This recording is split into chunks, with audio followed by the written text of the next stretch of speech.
Welcome to School's Out 80s Comedy Story Time.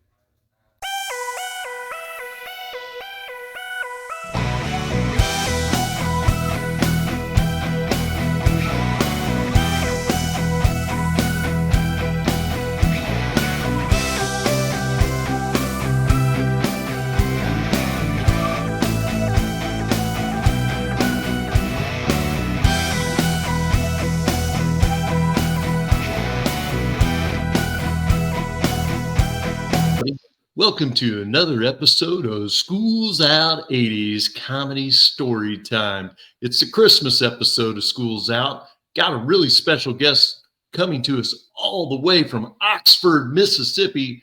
Sammy Knight, say hello to everybody at School's Out 80s. Good morning. Hello, everyone. And I guess you got me for the Christmas edition because I'm the only person that's old enough to be Santa Claus. You know, it's all good. It just worked out that way. I had a gray beard about 2 weeks ago, or back in November, I think it was.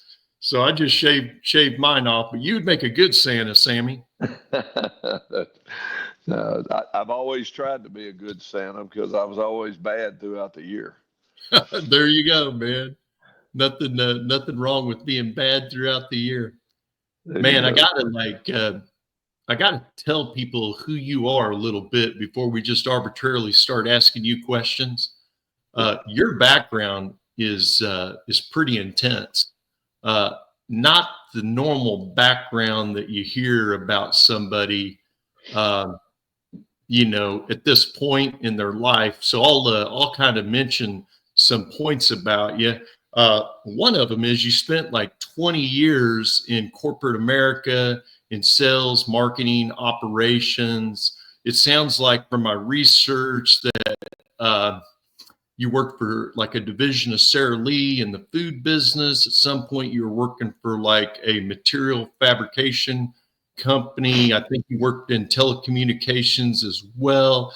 But at some point, you just kind of threw up your hands and said, I want to own my own business. That's it.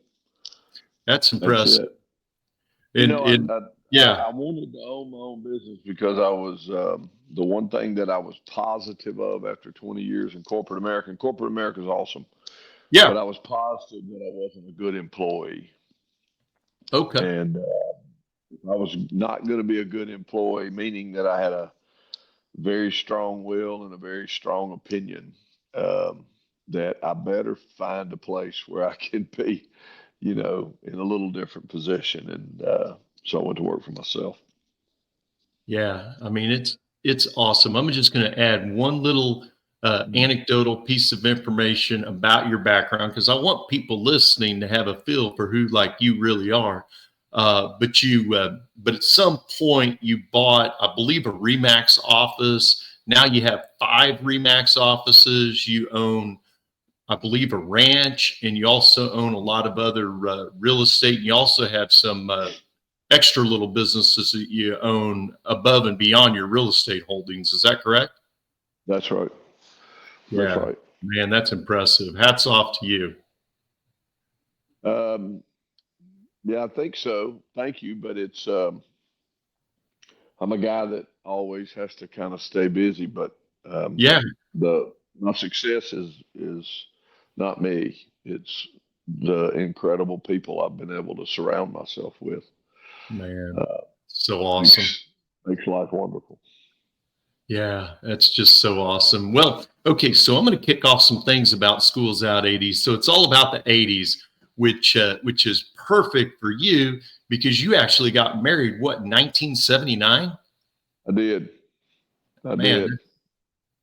So do you know, Sammy, what movie was coming out the year you got married? Golly, that's a great question.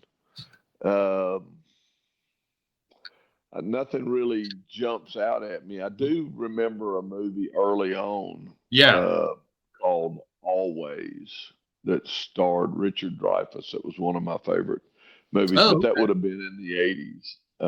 Yeah, maybe early 90s.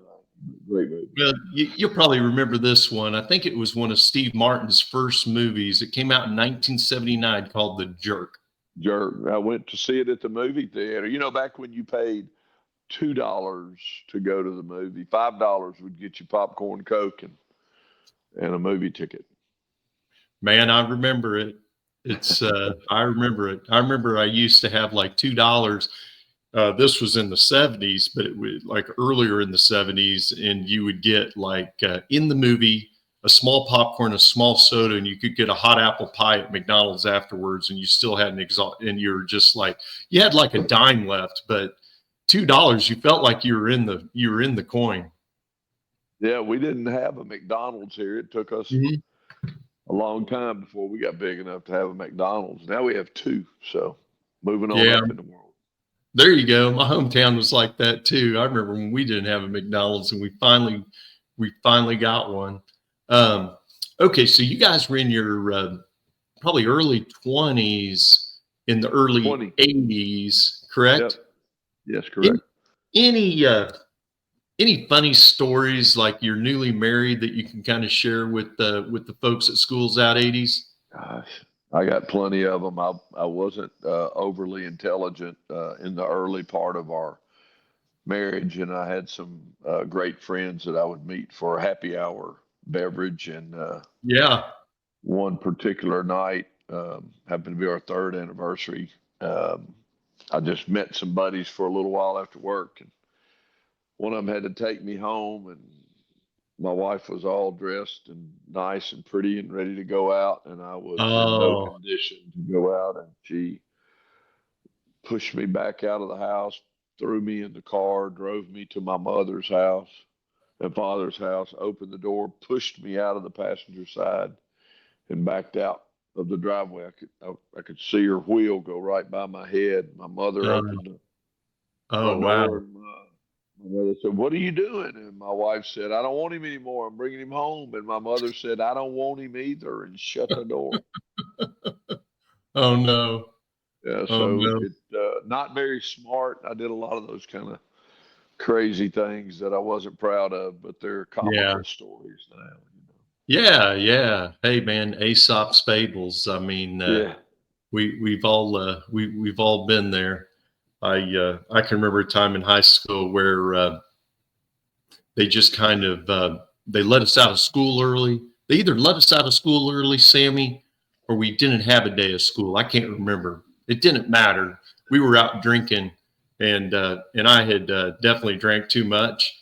And next thing I know, my buddies were so scared they just put me on my front porch and kind of left for my parents to find me and pour me inside. Yeah. It happens. It happens to the best of us. Cool dad. My dad was, my mother was upset. My wife was upset. My dad came out after me and kind of helped me get up and got me in the house and set me down. He said, "Son, one of these days you're going to hear the pop." I thought, "The pop?" And I said, "What do you mean the pop?" He said, "That's when your head's going to come out of your behind, and the louder sound it makes means the farther you've got it up there." And he said, "When you do, you'll act better once you hear the pop." That's funny. One day you're going to hear the pop. I like pop. it. I'll have to use that on my sons. They're in their early 20s, and the pop is calling them, Sammy. The pop is calling them. I always tell my boys, they're growing up with video games. One of them's moved out. The other one's getting ready to move out. He's graduating college soon. And awesome. I'm very, very excited for him. But when the video games thing started, like they were so focused on the video games, like meeting friends on the video games, never leaving the house, not doing normal stuff. Like we were talking about going to the movies. They weren't even going to the movies. I didn't hear them like talking on the phone with girls or whatever. And I would just tease them at dinner time. I'd just be like, "Boys, one day you're going to discover girls." They were probably like, 9 and 11 and not yet discovered girls yet. And sure enough, as soon as they started discovering girls, they were at the mall, their video game friends took a back seat to the girls they were trying to meet. That's right. That's good. Yeah, That's really good. It happens. It's interesting this generation. But let's go in. Okay, so you guys, you're in your early 20s. You're married. I guess you're doing your first job. Any funny stories happen like when you were doing your first job with Sarah Lee and you're traveling, or happy hours, or anything funny? Really, nothing is off limits. Oh man, gosh, I've had my share of them. I Yeah. say it's funny now. I was with AT&T first, and Yeah.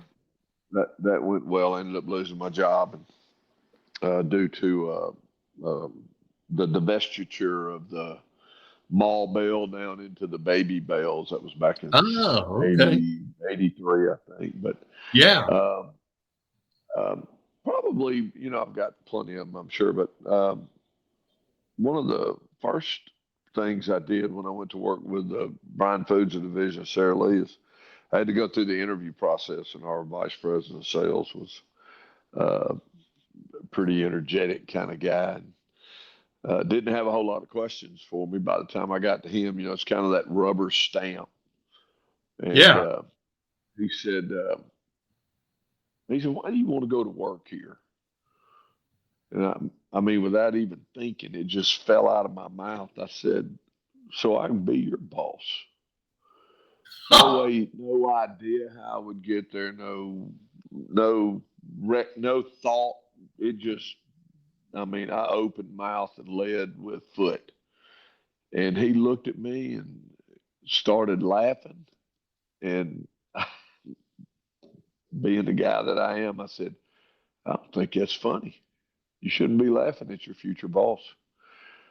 And I think I made him laugh even harder. And when he got done with his chuckle, he looked at me. He said, you're the first person to ever say that to me. And he said, I believe you're the first person that could do it. And eventually, I moved into his role. He had retired, but he was working for us as a consultant, and he worked under me. So I was his boss. I love it, man. Manifesting in an interview. That's awesome. Yeah, famous for verbal vomit. Just, oh no, I should not have said that. This isn't going to finish well. And it finished great. He took it and ran with it. Every once in a while, we'd come in contact through the business, and while we're working, and he'd always give me that, "How you coming along, taking that job?" I'm like, "I'm on you. Watch your I love heels." it, man. But built a relationship with him because I was not afraid to say what was on my mind. I guess but we have plenty of those, traveling with people and doing business, and so many, so many. Oh, I bet those are good stories. Those interview stories, because like you run across people that are horrible at interviewing. Like Man, like yeah, they don't know their job. Yeah, I had a boy one time. Yeah. This was way back in the early days in the food business, and young man right out of college. It was a recruit, and everybody kind of liked him, and I was director of sales at that time. Uh-huh. So I was kind of that rubber stamp. If I said yeah, let's go, he was hired, but he was pretty much hired when he walked in the door. And so he sat down there, and I said, so. I didn't have I had his resume with me, but I wasn't even looking at it. I was looking at him. I said, so tell me your name. And when I did, he stumbled, and the top of his lip and his forehead just poured out in sweat. And I said, are you okay? He said, yes, sir. I don't know why, but I just got nervous. And we had a great conversation. And when we got done, I told the folks, I said, we can't hire him because our customers will ask him a hard question, and they're gonna read his face. I'm a body language guy. And I said, if he starts pouring sweat off his forehead, a good customer is gonna know they got him, and they're gonna keep backing him in the corner and backing him in the corner. They get exactly what they want. So I didn't hire the guy, but I asked him his name. So tell me your name. Just breaking the ice, and he went. Oh, Yeah, that's not bueno. That's not a good sign. no, no. And I told him, after we turned him down, I called him and I said, "Look, I'm the guy that did it, and this is why, and I want you to work on it. Yeah. Take the time to get control of your emotions, and don't let things get out of sync. Stay focused." And later in life, I ran into him, and he had gotten in the food business with a competitor and was doing well, Oh, good. and came up and thanked me and all. So, and along the lines of hiring people, Yeah. the other end of that's firing them. And I always believe that anybody that loses their job, gets terminated, it should never be a surprise to them. And if it is, then you, as the manager or the leader, failed. They didn't. You did. I agree. I 100% agree.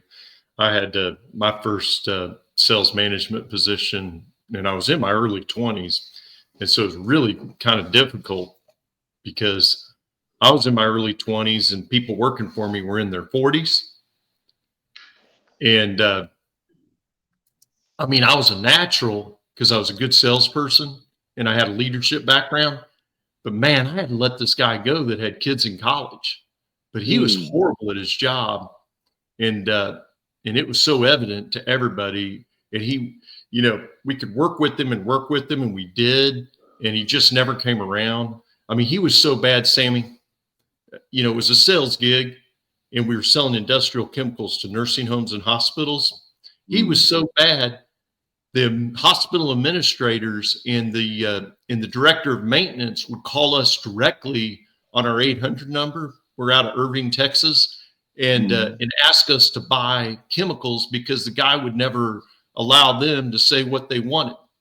Oh. Like they would call us back and say, "Hey, we don't understand. We were trying to tell Bob, like, we needed, we're busy. We need 250, 15-gallon drums here."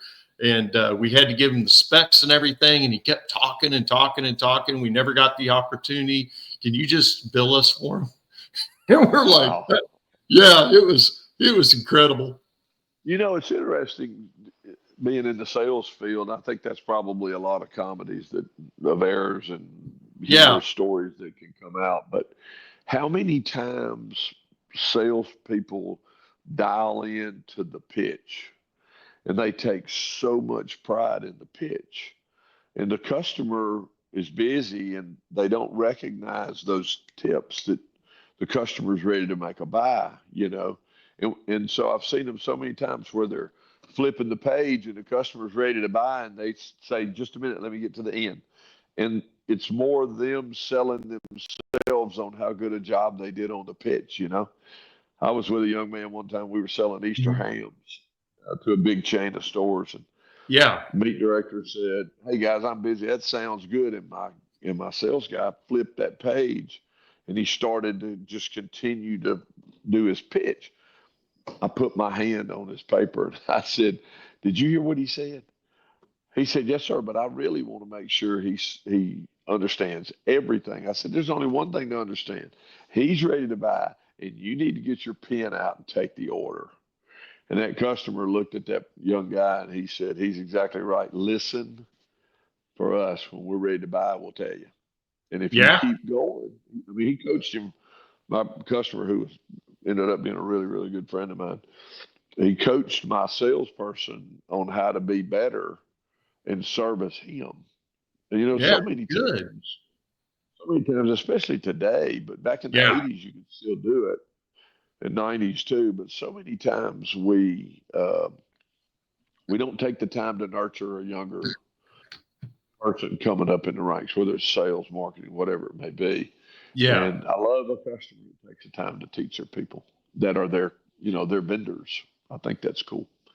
Absolutely. Yeah. Any chance at all to teach people to be better. What I find, and this is kind of outside of comedy, but what I find is, like, most of them, their ego's so big that, like, their ego doesn't have enough room in the room for wisdom. Like their ego's so big, they they wrestle with their ego, and their ego keeps them from making money.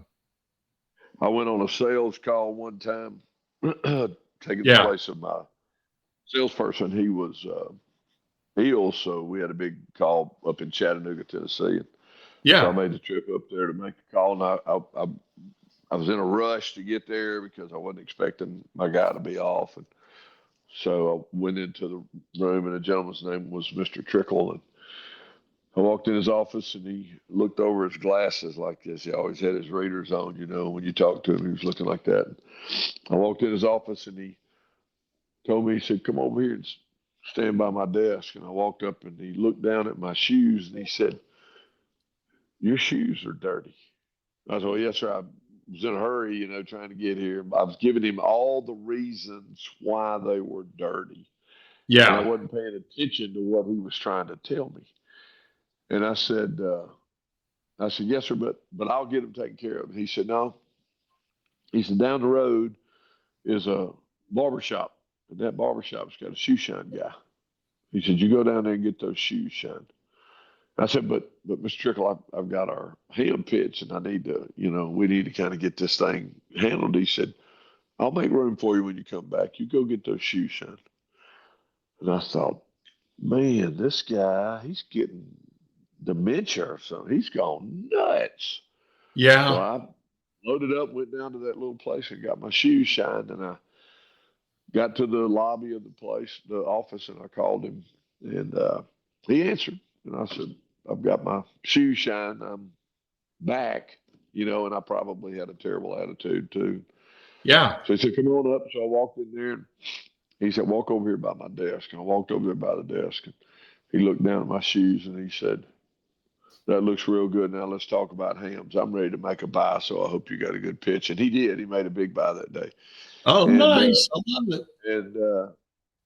and he said, "You want to know why I wanted your shoes shined?" I said, "I do." He said, "If you won't take care of the little things like that, how can I trust you to take care of my business?" And I went, I just learned a valuable lesson, and take care of the little stuff so that you can service them better. I never forgot that. Yeah, that's huge. Wow, what a great piece of wisdom to share with somebody. It was a Hey, great way to show it. yeah. What's that? It's a great way to show it, you know. Go down the Absolutely. street to the barber shop and get your shoes shined. Heck yeah. And what a great opportunity when you're traveling by airplane. You know, you're there a little early. Take a little Oh time yeah. to go get your shoes shined. If you're going on a business meeting, sit down there. You know, you'll feel like a king, and it'll be great for state management when you walk into that meeting. Well, and the gentleman shining the shoes really, you know, has calmed me down dramatically because Yeah. he said, "You're not from around here." And I said, "Mr. Trickle sent me down here." And he said, "Oh, yeah, he sends salespeople down here all the time." So I thought that was good. Yeah, that's really good, man. Hey, you know, along the way, Sammy, you know, just kind of talking a little bit more about the 80s. Did, you know, before you guys started having kids, and I don't know how soon you started having kids, but were you able to go to see some like concerts back in the day? Oh, yeah. My wife and I didn't have our first child until we had been married 8 years. I Oh, wanted nice. them. I wanted our first child the first day we got married, and she would tell my father. She wouldn't tell me this, but she'd tell Uh-huh. my father. And she was very close to my dad, and she would tell him, "I want to give you a grandchild, but I'm not going to do it and try to raise two people, the baby and him, Oh, wow. me and me." And my dad was like, "I understand. I raised him already, and I understand." So we Yeah. waited till we'd been married about 8 years, and Okay. concerts, you know, back in the good old days. Yeah. Golly, Chicago, Doobie Mhm. Brothers, Willie Nelson was a fun one. I was Yeah. actually Willie Nelson's security guy for that concert. Oh, you're That was Willie cool. Nelson's security guy? For that event, that one event. Yeah, yeah, And sure. Did that you was meet pretty Willie? cool. Oh yeah, man. Went on the bus with him. Oh yeah. Um, he was a great guy. Um, I took my wife. We were probably in junior college when I took my girlfriend to the first Yeah. concert, and it was Chicago. And we're sitting in the aisle. My wife didn't believe in drugs and stuff like that, and a guy was passing a joint down the deal and down the road, and she took it and looked at it and said, "What is this?" And I said, "What's a joint?" And she threw that dude on the ground and stomped on it. And I'm like, "Oh my gosh, we're gonna get killed right here. Oh my They gosh. got they'll come get us." But she was good. She's a good person, that's for sure. But yeah, I've been to a bunch of them. I mean, loved them. Sure. Hey, did you, and I'm just asking this because I'm a huge music fan. Did you see Yeah, Led Zeppelin back in the day? I didn't, but I am a big Led Zeppelin fan. Did you see the Kennedy Center honors The on what? I'm with sorry. Kennedy, the Kennedy Center honors on Led Zeppelin, where they got given the Kennedy Center honor? They're No, I did also not. you need to YouTube it Okay. because Hart came in and sang "Stairway to Heaven." Oh, wow. Unbelievable. And Yeah. the band that was receiving the award, they were in the audience. And hey, if you like Led Zeppelin, you'll love that. I will watch it on my big screen at the lake house. That sounds amazing. Oh, it was very good. Yeah, I'm a huge Heart fan too. Do you know that the girls that sing for Heart, her and her sister, um, their dad's an admiral in the Navy. Wow, really? I didn't know that. Yeah, kind of a little rock and roll trivia. The other thing that's Yeah. interesting is Jim Morrison. Yep. His dad was an admiral in the Navy. Like the Wow. admiral's no joke. Like, that's the highest that you Wow. can get, you know. Yeah. Wow. It, and here's two counterculture singers, and their dad's at the highest level you can get pretty much in the Navy. Yeah. Dad's is structured and straight and narrow, and Yeah. they're taking on the world with rock music. Yep. Pretty cool. This is it's got a yeah pretty wild. Okay, so back in the day, did you ever see Johnny Cash or Johnny Cash and June Carter Cash? I didn't, but I tell you a funny story. Yeah, go When ahead. our oldest son was born, we lived in Nashville, and Okay. I traveled. We lived in Hendersonville, right outside of Nashville, and I traveled a lot. So my wife was, pregnant. This was before he was born, but I would come in and she was kind of tired, and I'd be like, okay, well, I'll go to the grocery store, and it'd be 9 o'clock at night when I would go. Local Kroger store, and it seemed like every time I went, Johnny Cash was in there. What? Yeah, pushing a buggy, buying groceries, and I mean, I got to where I'd speak, or he'd see me and speak. I mean, we didn't sit down and talk about life, but recognized obviously each other, and just the nicest guy. It's That's unbelievable.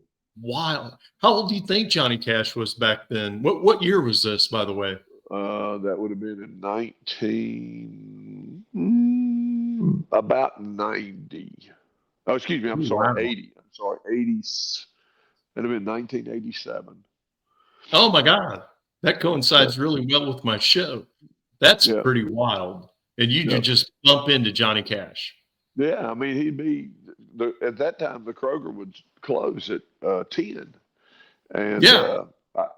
I'm sure he would, say, "Well, let the crowd kind of settle down and stuff." But he was a regular old everyday guy, and I've been Huh. around a lot of celebs and Yeah. people of position in my life. And the coolest part about it, most of the time, it's been in a hunting environment when I have an opportunity to be around some, but or outdoors environment, and they just want to be normal. Oh, You know, absolutely. Yeah. they don't want to be bombarded. They want to sit down and break bread, and if their turn to do the dishes, you tell them to go do the dishes. I just got back from the camp, and there were two young men that came in with a friend of mine out of Chicago that he knows. Yeah.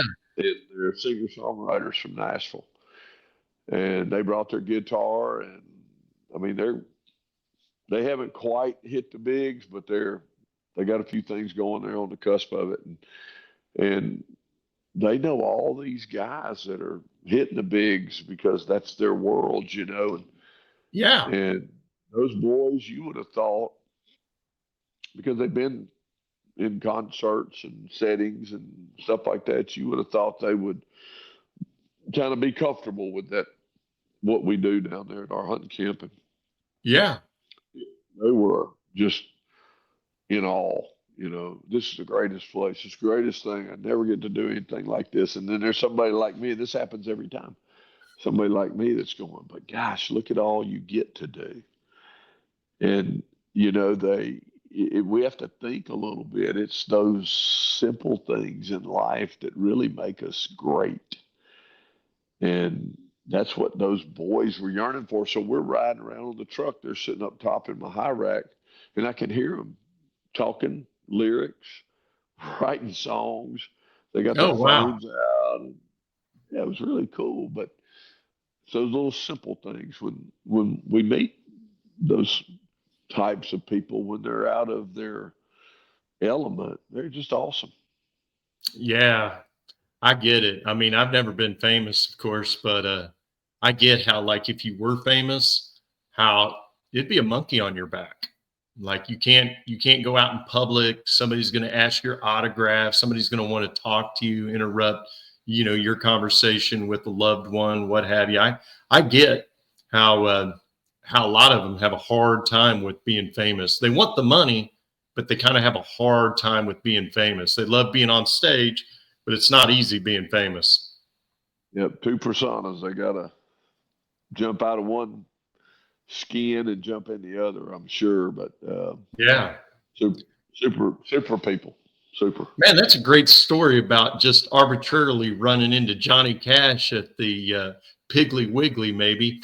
And where's June Carter Cash? Just letting him run to get eggs or cheese or I, whiskey. I, we never really got into it. I felt like if I could have done it over again, I should have said, "Who's the cook in the house? Right. You or her?" I And feel like they I probably couldn't had a think of cook. that. They probably did, but he lived a pretty modest life in a Yeah. beautiful home, but not Yeah. like you would think. But very, very pretty over on the lake, and Wow. just a nice guy. Yeah. I've watched documentaries on Johnny Cash, and I've seen his property on the lake, and I mean it's beautiful. He went through such a hard time. I'm curious, getting back to Willie Nelson a little bit. I'm Yeah, just asking this because you had brought up another item like this, but was it a smoke-filled room? the bus was. I bet.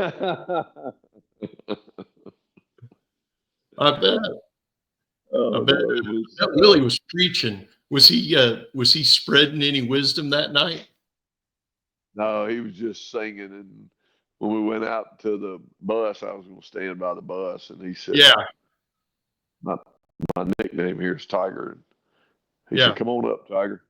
And I thought, "You want me to come inside the bus?" And he said, "Oh yeah, we got a 15-minute break. Come on." And he just casual conversation, and that was in the early '80s. Okay. Once again, real nice guy. Yeah. Yeah. He Kind of was a regular he was doing Joe. pretty well then. Not that he's doing Yeah, bad now, but he was much younger. yeah, and he's a big runner, or used to be. I'm sure he slowed it a little bit, but Okay. uh, they stayed here in the bus, and the next morning he was up with his running shoes on and got him a Oh, good wow. lap on the bus, and off they went. Yeah, that's wild. I mean, here's a little piece of information about Willie Nelson. A lot of people don't know is before he got super famous, he had quite a few albums out where he played straight. In that, like, he was not the outlaw cowboy singer. He didn't have long hair. He had very short hair, Yeah, tapered hair, no facial hair, uh, suit and tie. yep. And but when he went outlaw is when he really made the money. Oh yeah. But I mean, it's everybody wanted to be like that guy. Not all the things he did, but it's like he kind of does his own thing, Yep, that's true. which is pretty That's cool. absolutely super cool. Um, yeah, I was trying to think what would be another good topic. Um, hunting. Hunting would be a good topic, Sammy. Uh, you know, I've been on a few hunting outings just growing up in rural Missouri, but any fun like hunting stories you can share? Golly, there's a bunch of them out there. In the '90s, I got to take um Aaron Tippin hunting for a Okay. day. Super nice guy. And he had just written a song or just a song had just made #1. I can't even remember the name of it. And he was talking about that. And Oh, wow. he had just written a song for Garth, I believe. And he said, "You can make a whole lot more money writing for somebody else than you can singing for yourself."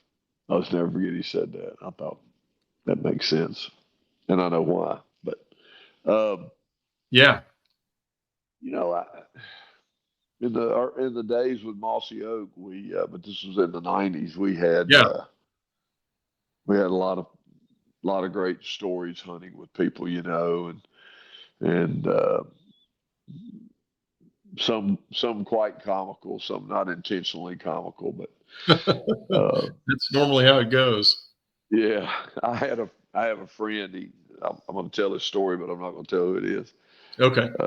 because he tells it all the time. But that was in the outdoor business, and he's deathly afraid of snakes.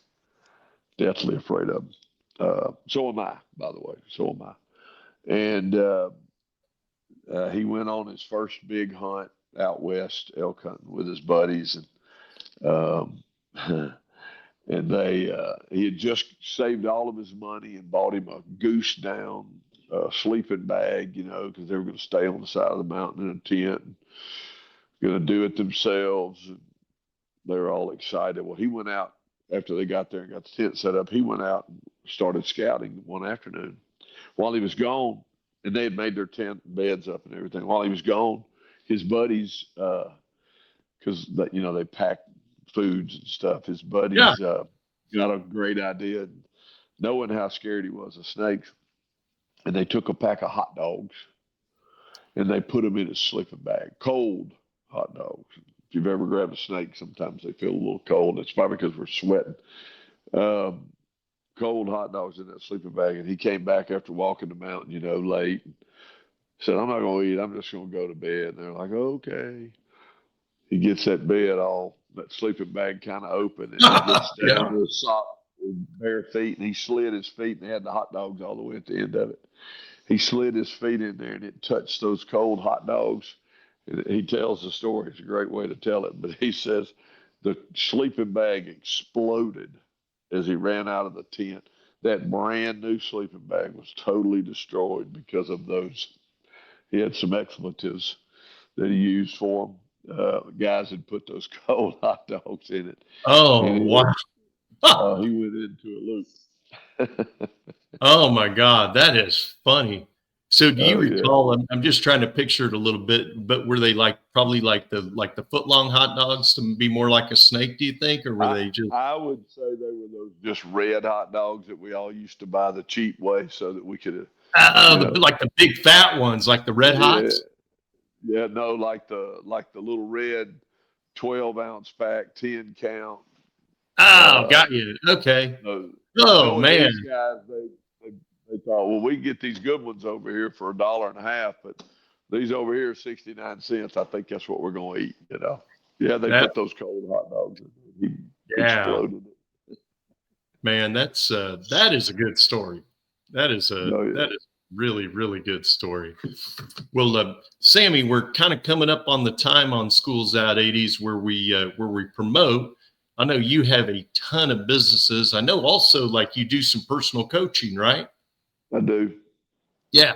So did you want to like promote your personal coaching with your website so anybody that really needs some, help in life can get a hold of you? I'll be more than happy to talk to anybody. And I don't have a website. All of my coaching clients approached me. Yeah. And, I spend a little time with them well before we ever lock down to a plan. And yeah.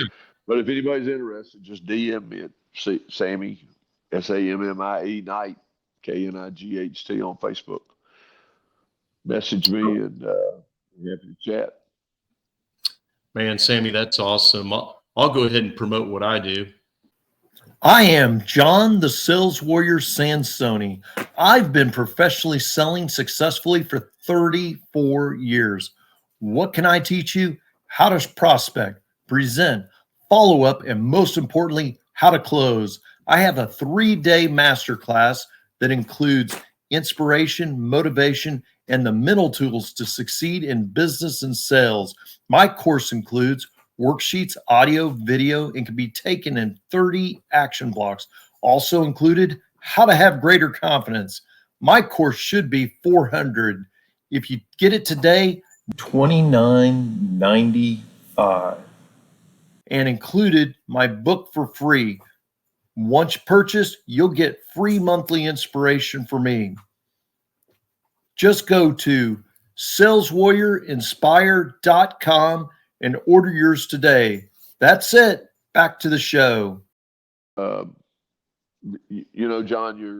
you're the business that you're in sales training. If I could look back in my past 45 years of business, I get asked this a lot. Yeah. What would I do different? And everybody wants you to say, what's the one thing you'll do different?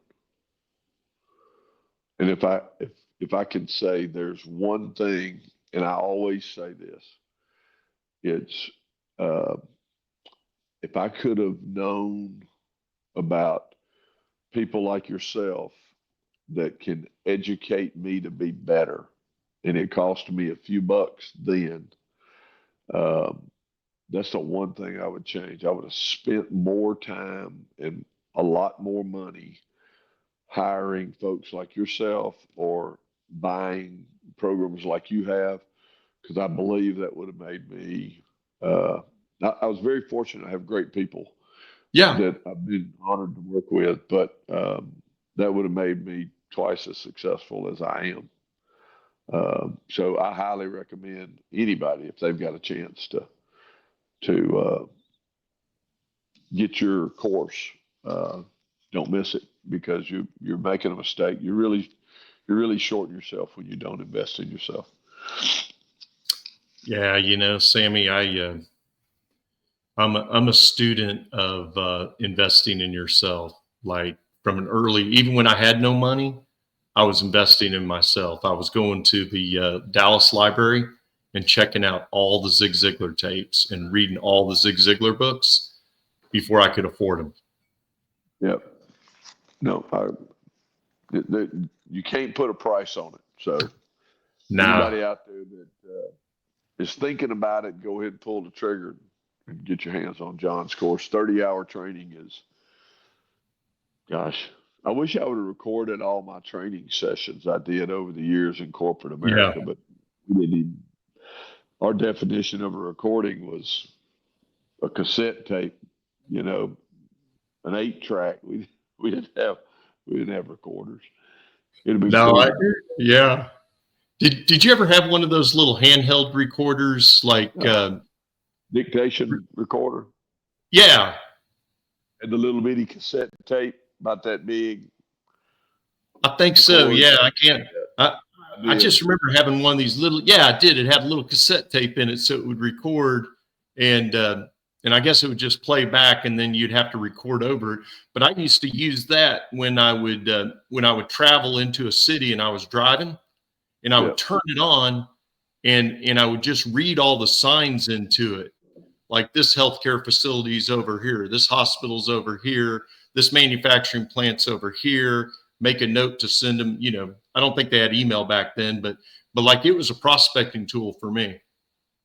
Oh, my prospecting tool was the phone book.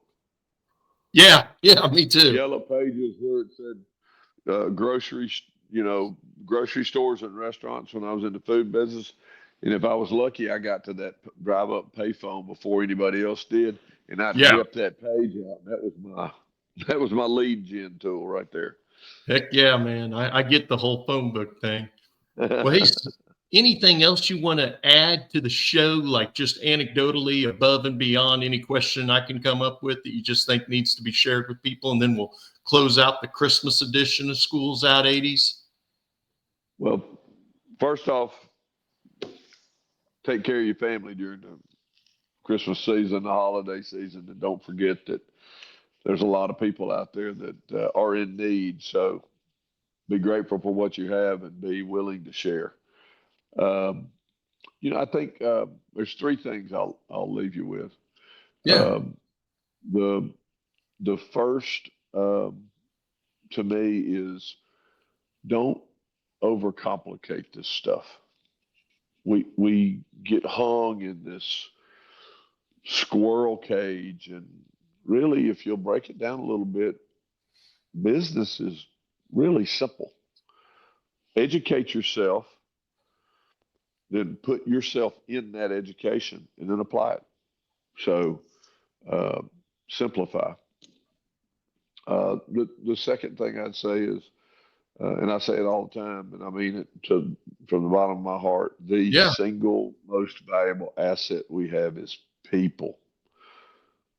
Take time with them, share with them, help them, ask them to help you. That's our biggest asset. Don't mess around with that. And the last thing is my dad. Long story here, but I won't get into the whole. I won't do the whole story. It'd take me about 2 or 3 minutes. But my dad always felt like that the importance of a man or a woman, but he was in the old school, but he said the importance of your time here on earth is when you leave this earth, did you leave absolutely everything you learned, good and bad, here so the next generation can learn from it. So I'm at that age, you are too, John, where we're on the other side of the race, and we're enjoying the ride now. And so one day the young people that are listening to this call are going to be where you and I are. And I want you to embrace all the people that took the time to share their knowledge with you and do one thing for me, and that's pass it on when you get a little bit older. And if they'll do that, we don't have generational problems. I could not agree more. Could not agree more. Hey, Sammy, man, so awesome having you on Schools Out 80s Comedy Story Time. We're going to sign off now. So Sammy Knight from Oxford, Mississippi, say goodbye to everybody at Schools Out 80s. Goodbye. Thank you. What an honor. Merry Christmas. Merry Christmas, Sammy, and John the Sales Warrior from Dallas, Texas. Cheers, everybody, and Merry Christmas.